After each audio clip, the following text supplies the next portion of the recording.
Tahukah kamu siapa penemu pesawat terbang? Mungkin kalian akan menjawab Wright bersaudara dari Amerika. Itu benar, tapi tahukah kamu, 1000 tahun sebelum itu sudah ada ilmuwan muslim dari Andalusia Spanyol yang coba mengembangkan teknologi pesawat terbang. Ilmuwan tersebut bernama Abbas Ibnu Firnas yang merupakan seorang ilmuwan dari Andalusia Spanyol. Beliau hidup di abad ke-9 dan beliau juga merupakan penyair, penemu, dan seorang ilmuwan. Bagaimana cara Ibnu Firnas melakukannya? Pertama, ia mempelajari prinsip penerbangan burung, mengamati gerakan sayap dan lain-lain.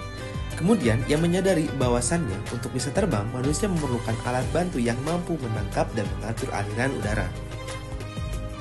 Dengan bekal pengetahuan itu, Ibnu Firnas menciptakan sayap buatan. Sayap ini ia rancang dari kayu ringan dilapisi dengan kain sutra dan bulu burung.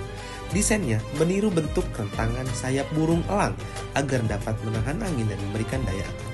Setelah persiapan matang, Ibnu Firnas memilih sebuah tempat tinggi, yaitu menara di dekat Cordoba, Spanyol. Di hadapan kerumunan yang penasaran, ia membentangkan sayap ciptaannya. Lalu, dengan keberanian luar biasa, ia melompat dari ketinggian. Tubuhnya melayang di udara. Sekilas ia benar-benar terbang. Ia berhasil meluncur beberapa saat sebelum akhirnya terjatuh dan mendarat cukup keras dengan mengalami cedera pada bagian punggung. Dari eksperimen ini, Ibnu Firnas menyimpulkan satu hal penting. Ia lupa merancang alat pendaratan, tetapi kegagalannya bukanlah akhir dari cerita, melainkan awal dari impian manusia untuk menaklukkan langit.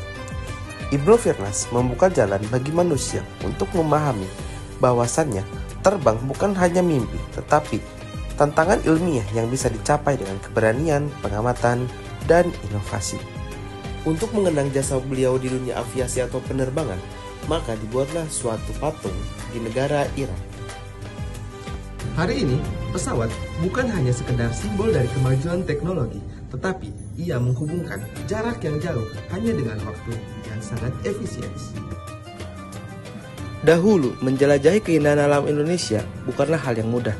Banyak destinasi tersembunyi yang hanya bisa ditempuh lewat jalur laut atau darat dalam waktu berhari-hari. Tapi kini, teknologi pesawat telah mengubah semuanya.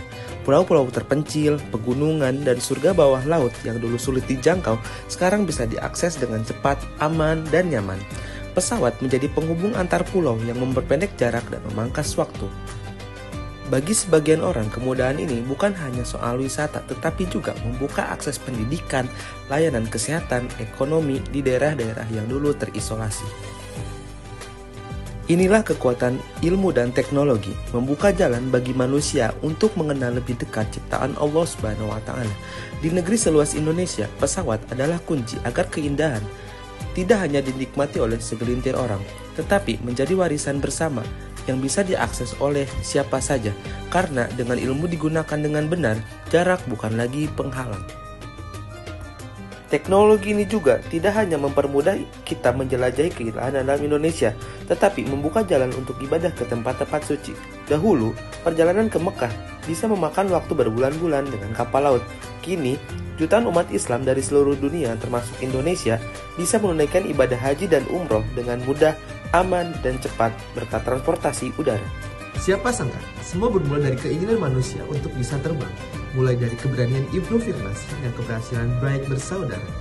Dari teknologi pesawat, kita bisa mempelajari satu hal, yaitu ketika manusia bersungguh-sungguh, maka langit pun bisa dia gapai. Terima kasih, saya Faiz Novablas. Sampai jumpa di Fakta Menarik berikutnya.